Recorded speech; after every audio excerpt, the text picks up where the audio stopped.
Good morning, everyone. Just a little bit of information. We're just waiting a few more minutes so that everyone who is registered for this session can join us, and then we'll begin in a minute or so.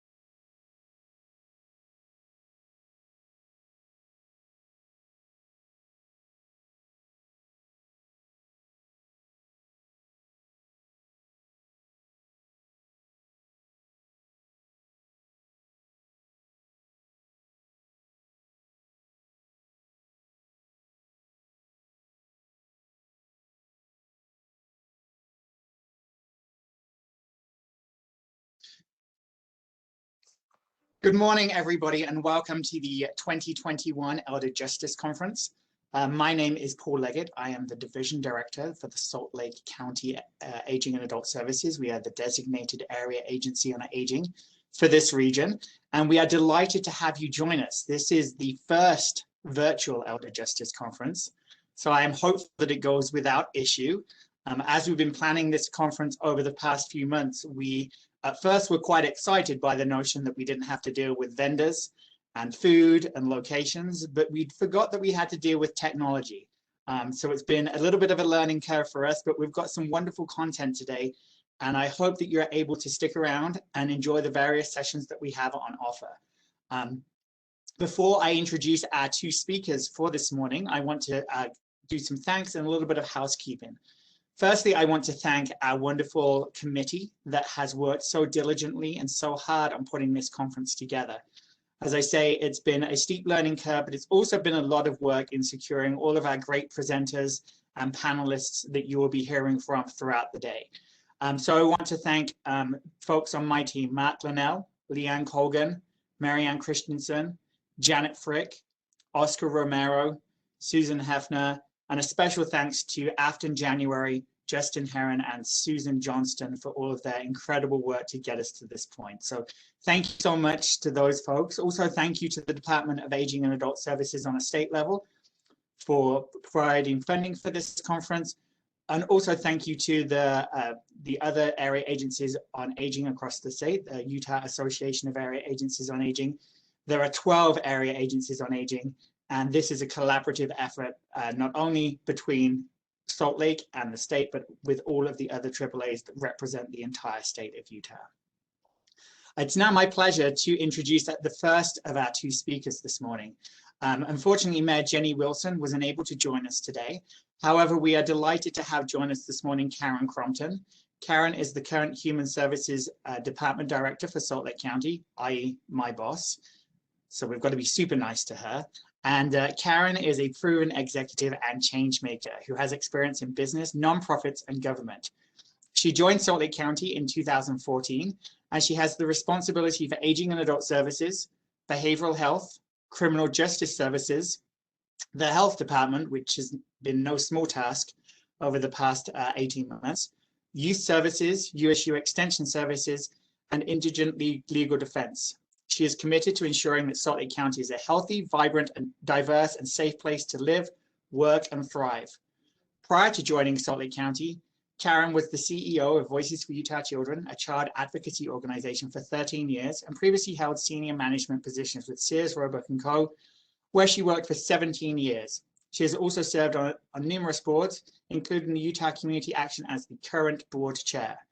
Karen has received recognition for her community work as a recipient of the Golden Spike Award Community Activist of the Year, Utah Community Foundation Enlighten 50 Award, Molina Healthcare Community Champions Award, and YWCA of Salt Lake Outstanding Achievement Award in Government and Public Service. She is also a 1971 graduate of the University of Utah. Please join me in welcoming Karen Crompton. Oh, we can't quite hear you, Karen. Oh, thank you for unmuting me. So good morning, everyone, and thank you for that kind introduction, Paul. As Paul said, I began my work with Salt Lake County Human Services nearly 7 years ago, and I've tremendously enjoyed my work in public service because it is a chance to make a difference. Sometimes it's a big difference, sometimes it's a little difference, sometimes it makes a difference for just a few people and sometimes for an awful lot of people. But it's a chance to make a difference every day. And I think that's what makes it so rewarding for me and all of our human services team. As you know, older adults are an important part of our community and make up a little over 10% of Salt Lake County's population. We are a young county and a young state, but as you know, also our aging population is growing rapidly as baby boomers age into retirement. And so the demand for this work in aging really is growing. However, it really was when the pandemic struck last year that I truly began to understand how crucial the AAA is to our community and to communities across the nation. When the pandemic began, Aging and Adult Services did not miss a beat. We closed senior centers overnight and quickly pivoted services to socially distanced and virtual models. We adopted new protocols and didn't miss a single ride or a Meals on Wheels delivery. Our senior nutrition and transportation programs continued on and have actually grown during the pandemic. Our case managers jumped in with both feet and began providing one-on-one assistance virtually and via socially distanced protocols to their senior clients. Senior center and administrative staff began making wellness phone calls to over 14,000 clients around the county to ensure that they were safe, had resources, and stayed connected with people who care about them.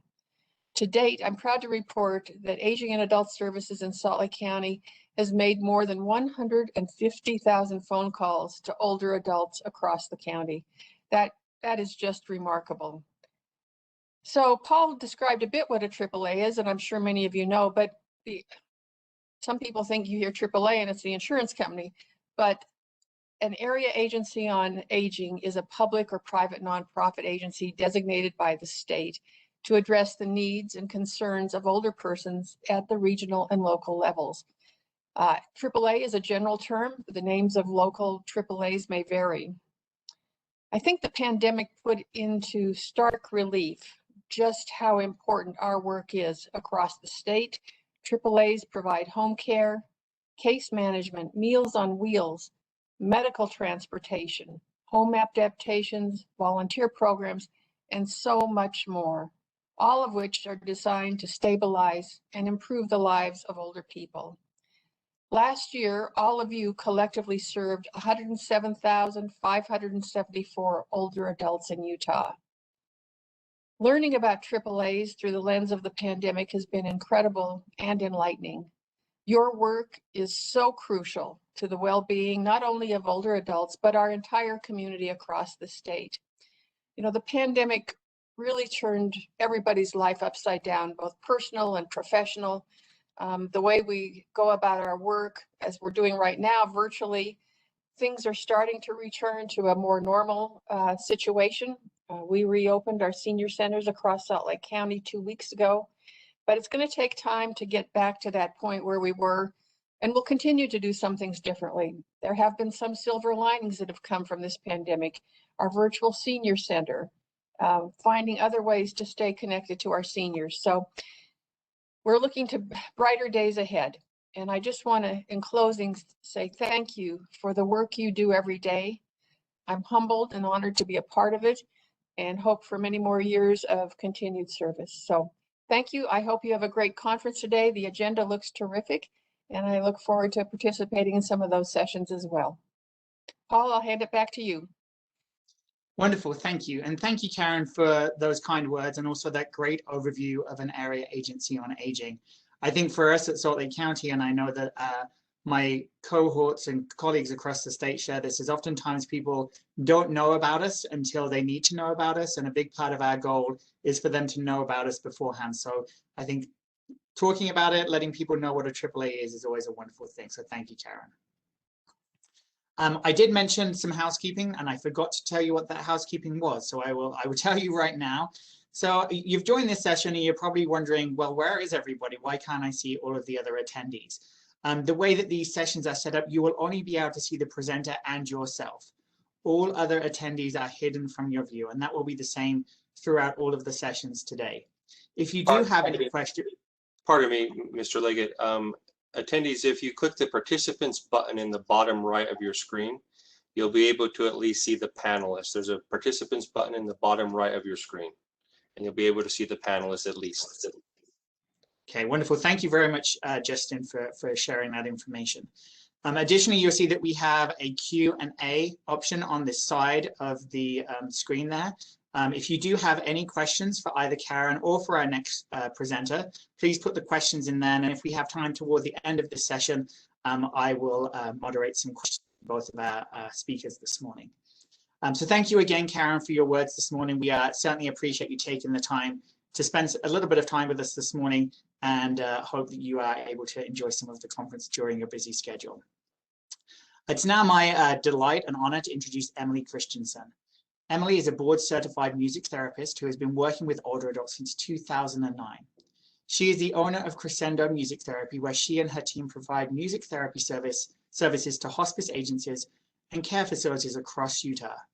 Emily is also the founder of the Gleeful Choir, which is a community chorus for people living with dementia and their care partners.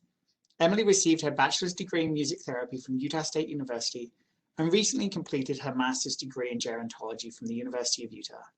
Emily lives in Ogden, Utah, where she and her husband are enjoying their new status as empty nesters. Oh, that sounds fun.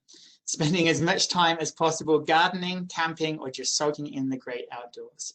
Please join me in welcoming Emily Christensen. And I got a little sneak of some of the things Emily is going to be presenting today. And I'm really excited for her to share the work she does and the impact that the work she does has. So we're delighted to have you, Emily, and I will turn the time over to you. And thank you for being here.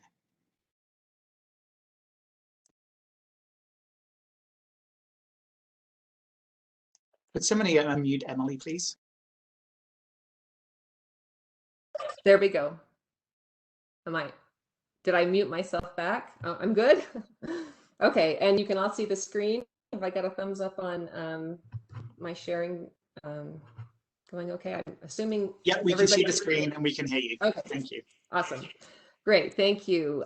Thank you for having me. I'm really excited to be here. I have not spent much time in the elder justice corner of gerontology, so I'm glad to just be able to be here and become better acquainted with you and introduce myself and the work I'm doing with the Gleeful Choir. So as Paul said, the Gleeful Choir is a chorus for people with dementia and their caregivers. So I'll be introducing them to you today and also spending some time talking about arts and aging and kind of the hows and whys of why arts and aging is such a helpful and important can be an important part of the lives of older adults in making just their quality of life better. So let's see. There we go. Like Paul said, I have been a music therapist since 2009, working with older adults. And through the years, I kept hearing these stories of dementia choirs all over the world popping up. And I loved learning about them and fell in love with the idea and really wished I could make something like that happen here in Salt Lake. I had no idea how to go about it. I'm a small business owner. I didn't have an organization to back me. I'm not a nonprofit. So I wasn't really acquainted with how to get a grant. But through the years, talking with different people, I was eventually able to make enough connections and figure out a way forward. I worked with an organization called Engage Utah and was able to get a grant through Zoo Arts and Parks to get us up and running. And then I was able to partner with Jewish Family Service long-term, and they have been supporting the program ever since.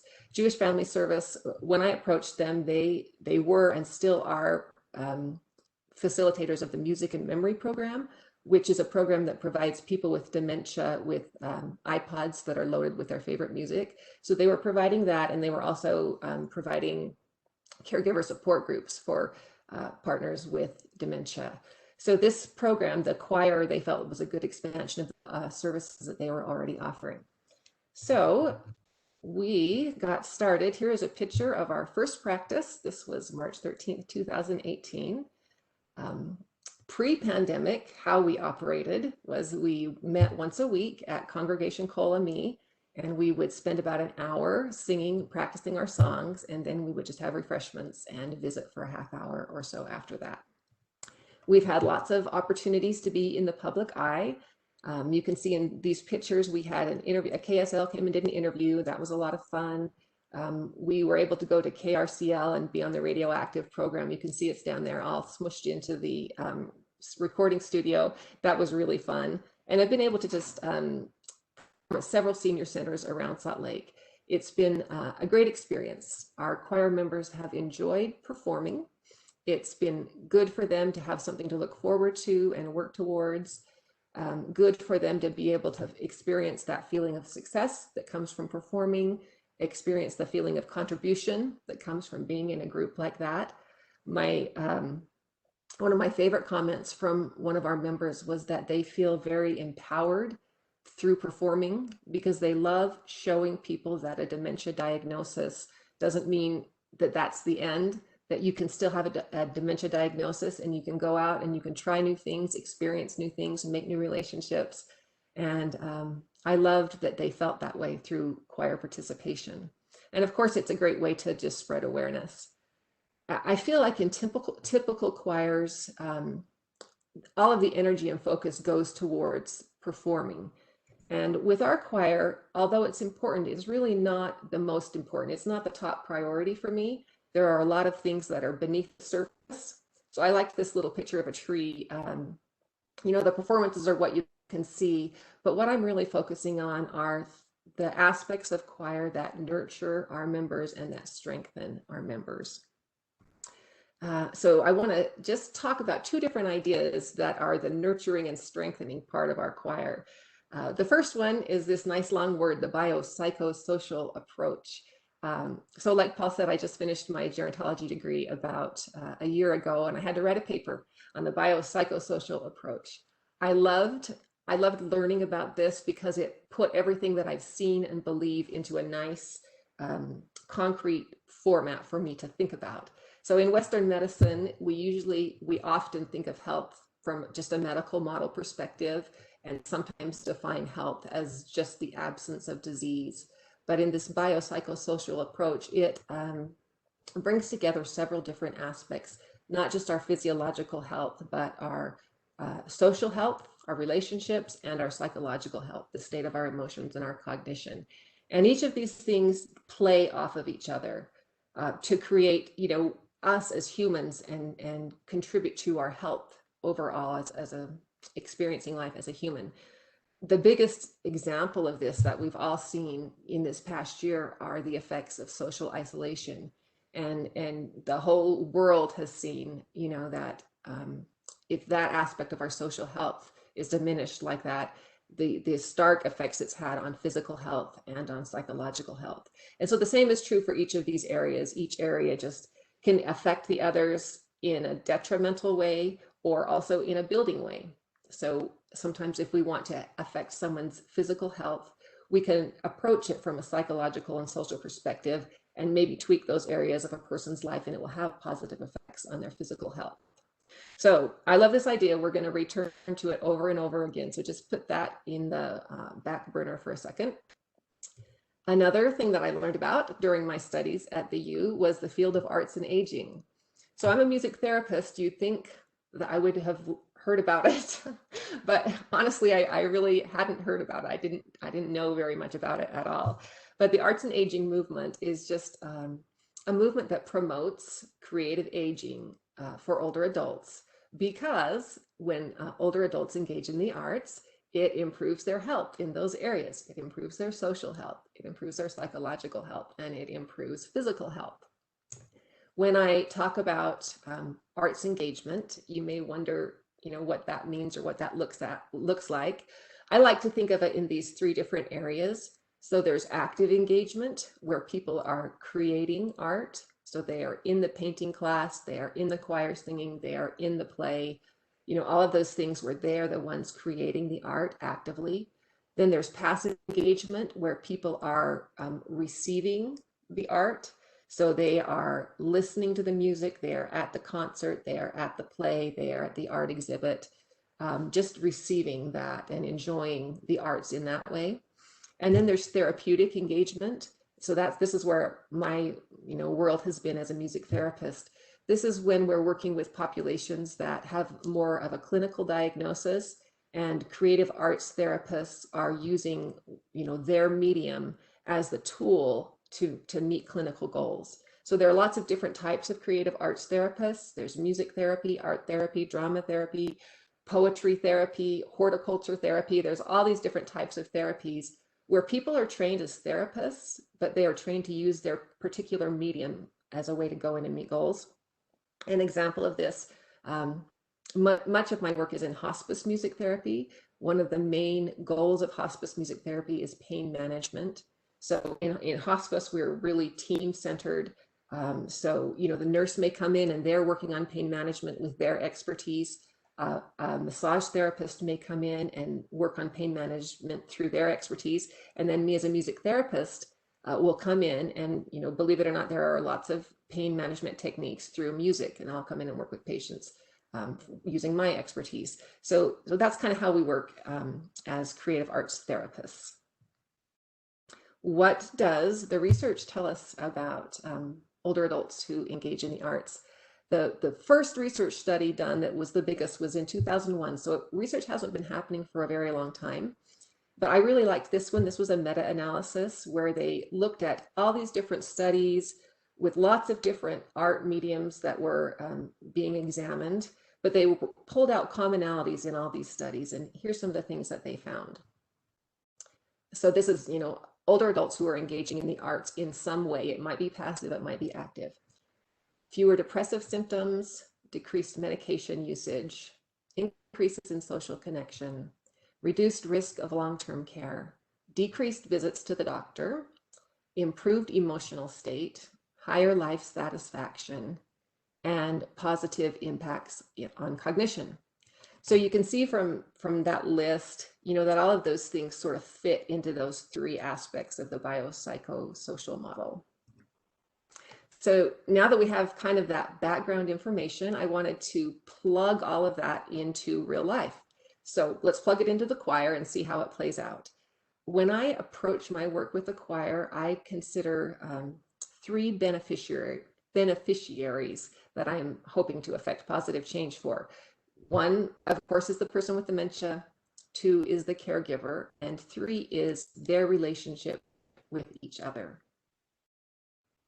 So benefits for those who are living with dementia. The first thing we kind of need to understand is how music is processed in the brain, and especially when it's a brain that's being affected by dementia. So number one point to know is that music is processed globally in the brain. There isn't a music center. Music is just, there's so many different aspects of music, and all of those things are being processed globally. There aren't a lot of activities that are that global in their effects on the brain. So when people have dementia, of course, parts of the brain are being damaged, but not all parts of the brain are being damaged. So in those healthier areas of the brain, whatever music processing was happening is still happening. So we've got these musical strengths that people are left with. And when people have dementia and there's so much that isn't working, if something is still working, it would behoove us to use it and focus on it and really take advantage of what's working well. And music tends to be one of those things, something that works really well for folks with dementia. I wanted to just share with you some of the musical strengths that I see remaining in people who have dementia, and then talk about how we can use those musical strengths to improve their quality of life. One of them is the memories and emotions that people associate with music. We all build a relationship with music. We all have songs that remind us of our childhood or remind us of our high school years. We all have songs that every time we hear them affect our emotions, really for good or for bad. We connect emotions to songs. So those connections that we make and we build throughout our lives, are located in a part of the brain that isn't damaged by dementia for a while into the disease. It eventually is, but for quite a long time, those relationships are still there. Also, people have a tremendous memory for lyrics and melodies. So, you know, many people that I work with who can't remember their spouse, their children, who they are, or where they are, can remember all 4 verses of I've Been Working on a Railroad. And then sometimes when the speech part of that goes, when the words go, people are still able to remember the melodies and hum along with the songs. There's something called rhythmic entrainment, and that is when we rhythmically sync to a beat. So if you get in the car and there's music playing, you might not even notice it, but before long, your head might start bobbing along to the beat, or you might tap your thumb against the steering wheel. Usually this isn't a conscious choice. We don't choose to bob our head. We just suddenly find that our head is bobbing. That's called rhythmic entrainment. And it's just an instinctive thing that we do as humans that happens because of where things are located in the brain. That little thing that happens lasts until the very, very end of the disease progression. Like I said, most of my work is in hospice. So when I'm working with a person at very end of life who seems totally non-responsive, and I'll be at bedside providing music, I'll often look at their toes under the blanket, and I can see that little toe tapping along, and I'll know that they are able to receive the music that I'm offering, and they're able to respond, you know, in this instinctive way of that toe tapping. But it's a way for us to connect with each other, and it's a way to work your way into the world of a person with dementia who is so withdrawn. So how can we use these strengths that people have to improve their quality of life? Well, first of all, those memories and emotions that we have that are connected to songs really restore a sense of self to a person. They suddenly can remember their past, and it's lovely for them to be able to remember that, and it's lovely for their families to see that person restored to a sense of self. It doesn't last much past the song, but for those moments, it's really a wonderful thing. People are able to cognitively engage with music. There's so many things that are confusing and frustrating, but music is something people can really wrap their heads around and give their total attention to. And when they do, they experience feelings of success because they can do it. They know the song, they know the words, and they're right there with you. It's a wonderful way to socially connect with people. Conversation can be very difficult. One, because language can be really hard when people start losing their words or losing their place in their sentences. Or 2, when people can't remember who they are or what they've done, sometimes it's hard to even know what to talk about. So creating music together is something you can spend a lot of time with, connecting either one-on-one or as a group. When we're all singing together or making music together, it's just a way to connect and bond with other people. All of these things lead to an improved emotional state. And that's really important, working with people who have dementia. Many folks who have dementia experience difficult behavioral problems. So if we can sort of take a preventative approach and really try to manipulate the environment in a good way and do these things that will trigger positive emotions, people are better equipped to work through those behavioral problems that they have. So just that simple ability to help manage somebody's emotional state is just a huge benefit in the lives of not only the person with dementia, but the caregiver as well. All right, so let's take a look at how this looks in real life. I have a little video clip here of one of our choir practices. You probably, for the most part, won't know who has dementia and who doesn't have dementia, but what you will see is people who are cognitively engaged and experiencing success and connection. And yeah, so you'll see we're using these instruments called choir chimes. That's what you'll see here. So let me just pull it up.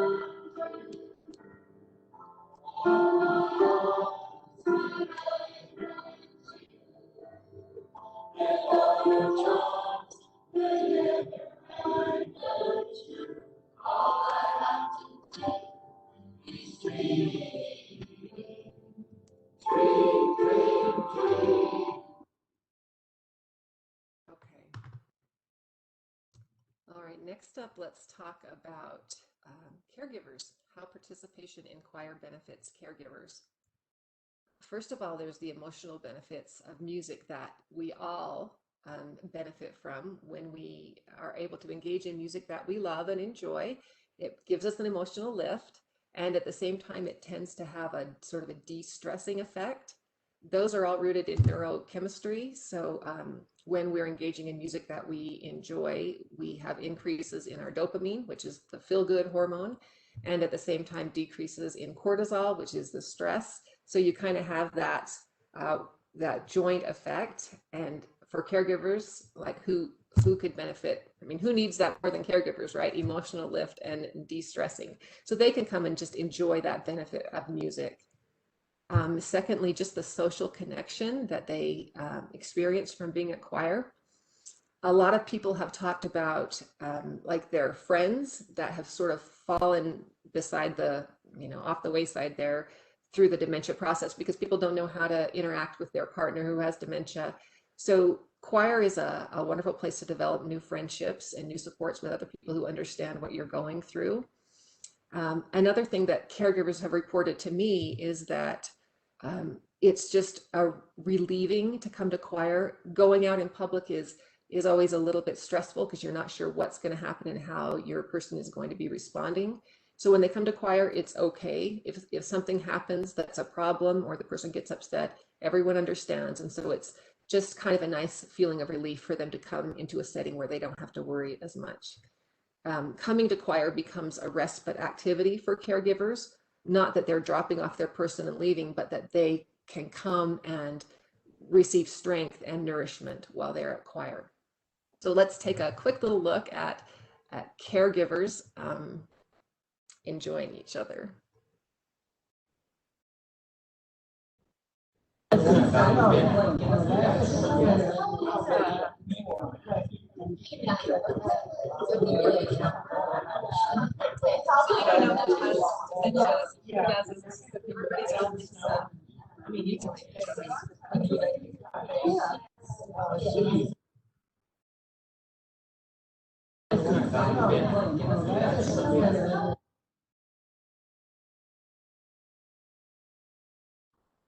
Okay. All right. Lastly, we're going to talk about the beneficiary of the relationship, how a couple's relationship is benefited by coming to choir. It's a way for couples to sort of step away from their roles. So if you're the caregiver or whether you're the care recipient, you can sort of leave that behind and just come to an activity that you can enjoy as a couple. We call that couplehood. So it's a place for people to nurture couplehood. This was something I really wanted to have happen at choir. And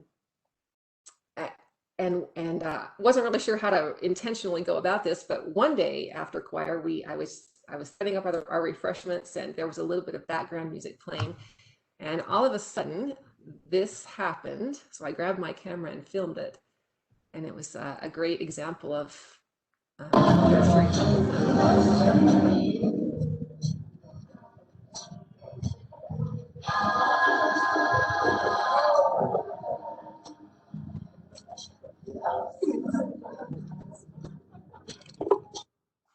All right. Okay, so here we are. That was choir pre-COVID, right? We were at about 30 people coming every week. Then COVID happened. So what are we going to do? Just immediately, people really wanted to try and move it online. And so we did. None of us had any experience with Zoom, myself included, but our couples were able to get family help. We probably lose not quite half, or I should say we ended up with a little more than half of people who were able to kind of overcome those barriers and transfer to Zoom. So there we are. There's a picture of us on Zoom. The biggest question that people wonder is, how do you have a choir practice over Zoom? Does it work? And I have to tell you that singing doesn't really work very well over Zoom. You can't be synchronized with everybody. So the nature of our practices have changed. It's really now a music exploration group. We do a lot of singing. I just mute everybody so each person can just hear my voice and themselves in their homes singing. That's how we sing together. We do a lot of round singing with YouTube. So like if there's a song on YouTube, like Row Your Boat or something, we'll listen to that person singing the melody, and then I will come in as the second voice and they'll come in with me. And that gives that feeling of harmony and kind of a feeling of choral singing. So we do a lot of rounds that way. We do a lot of movement to music. We do a lot of, body percussion where we're experimenting with different rhythmic patterns. We play a lot of musical games. We do songwriting, and we do a lot of sharing. Some of it's reminiscence based, or some of it's just talking about different things that we enjoy, in the world. Everybody has a wonderful time. Everyone has a wonderful sense of humor. We do spend a lot of time laughing. You can see on this picture, we've established new traditions. We've created birthday cards. So whenever anybody has a birthday, we hold up our birthday card and we sing happy birthday, not muted, just for the fun of it, to hear everybody's voices. So let me just play a little video clip of what a Zoom session will look like. This was a video put together by Jewish Family Service.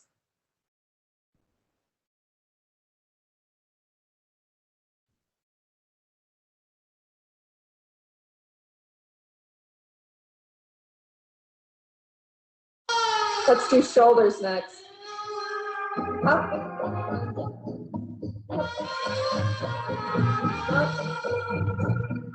Up. Down and up. You're gonna hold it. All right, let's go. Hi, my name is Rebecca Raybold. When my mother, Jean, was diagnosed with Alzheimer's, a friend recommended the JFS Music and Memory program. Jean loved her personalized playlist. JFS funds Gleeful Choir, which is comprised of people with dementia and their caregivers, and is led by a licensed music therapist. The choir is a special supportive community. My name is Dick Raybold. I was amazed at the many programs that Family Service offers. The Gleeful Choir and the Friday Support Group are most important to me. Although Jean passed away nearly 2 years ago, my family still attends rehearsals. The choir has obviously been very important to me. I was with it from early on, and Jean used to come with us. When she passed away, well, I continued on, and it's been an integral part of my life. All in all, JFS's support has been greatly appreciated. Thank you.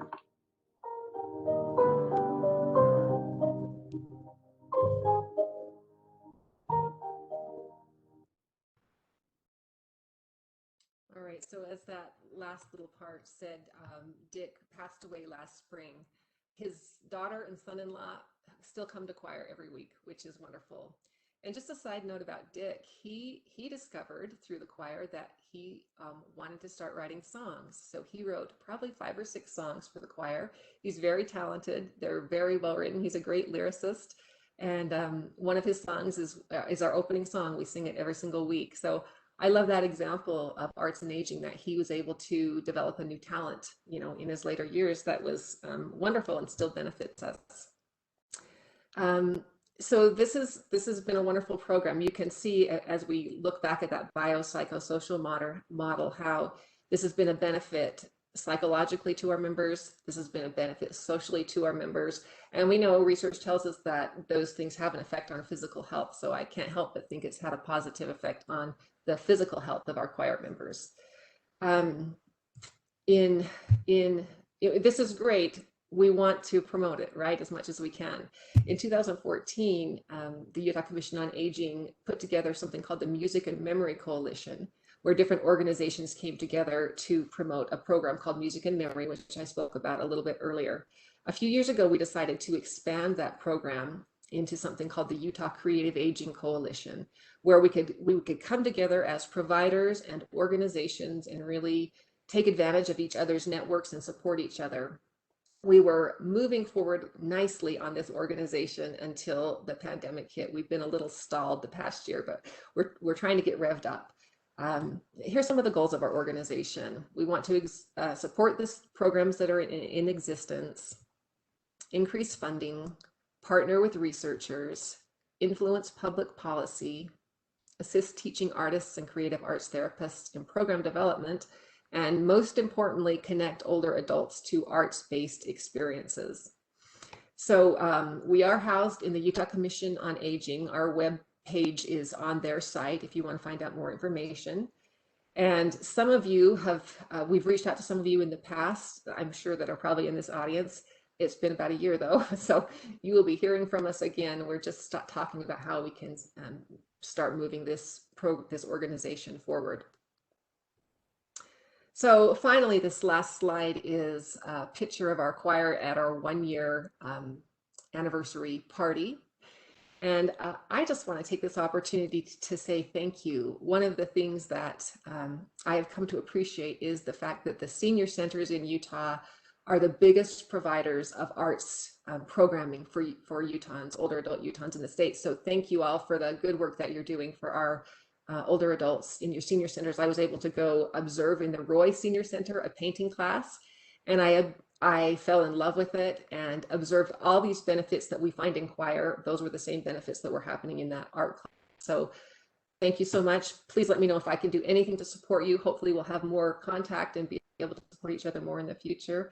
And thank you so much for this opportunity to speak with you today. So I'll turn it back to Paul and see if there's any questions that anybody has had. Wonderful. Thank you so much, Emily. And as Emily said, we do have time for some questions, so please put those in the Q&A panel on the side of the screen there. And while you do that, I just want to thank Emily for not only being here today, but also for the work that she's done. I think that your journey to kind of get to this point seems like it was pretty long and a lot of hard work. So thank you for committing to providing these older adults and their families with such a wonderful resource. I think we can all relate to how music affects us, both happy and sad. If we want to feel better, listening to some music that makes us feel good is something that I think most of us inevitably do. And I think providing these folks with that opportunity is amazing. So thank you for all of your hard work. And thank you for being here today. Yes, thank you. And congratulations on graduating. That's wonderful news. That's also a massive endeavor as well. So yeah, it was great. It was a great experience. Okay, we have a couple of questions on the side. The first question is, how do we refer patient and families to your program? Okay, you can just contact Jewish Family Service. They will forward me the information. On the screen right there is my email address. You can either just send me an email, and usually I could just put people on the email list, send them the invitation to choir every week, and you just, click on it.